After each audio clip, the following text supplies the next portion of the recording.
Welcome back. We're going to turn now from the burgeoning domestic agenda to the burgeoning foreign agenda, which next week takes President Obama from Russia to Africa. Bloomberg's diplomatic reporter Janine Zakaria is with me here in the studio, but we start in our Moscow newsroom with Bloomberg's Ellen Pinchuk. Ellen, Barack Obama arrives in Moscow on Monday. What'll be the dominant agenda? Missile defense, political reform, cooperation in trouble spots like Iran and North Korea? Well, in terms of where we can expect some real progress, it's probably going to be on disarmament. They're looking to find a replacement or an extension for the START treaty, which expires in December.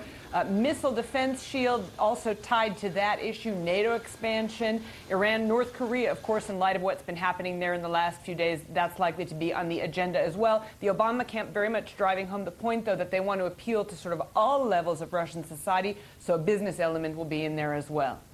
Hillary Clinton downplayed political reform when she went to China several months ago. Same thing going to happen in Russia? Not much pressure in political reform?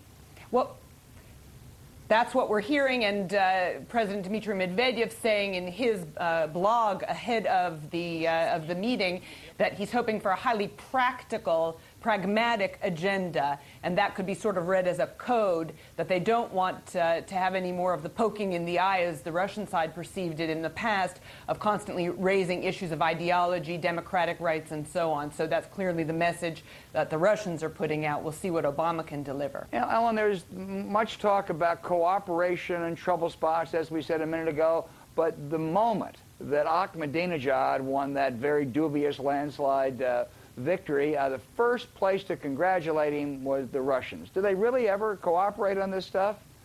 Well, they're very consistent in the sense that they believe that meddling in internal affairs or any kind of destabilization is against the kind of message that the Russian government wants to put out. They like the order of stability, and we've seen that constantly in the region with the revolutions in the past years in Georgia, in Ukraine, in Kyrgyzstan, that the Russians have been really staunchly against any kind of civil unrest and may have some concerns on that issue domestically. So to expect that they're going to change that as a result of one visit from Barack Obama, unlikely. First African-American president, first African-American president to visit Moscow. What's the reaction there? Well, it really divided. Parts of Russia, it must be said, still very, very much you can sense racism. And I've actually heard on the street from young people just very offhanded remarks about Obama, very negative kind of language, and some very harsh slang, I would say, directed toward the U.S. president. At the same time, there is a small but very important section of Russian society, the so-called intelligentsia, that looks upon the election of a black president, a president whose father was a Muslim, as a real sort of sign that American democracy still exists and is something to look up to.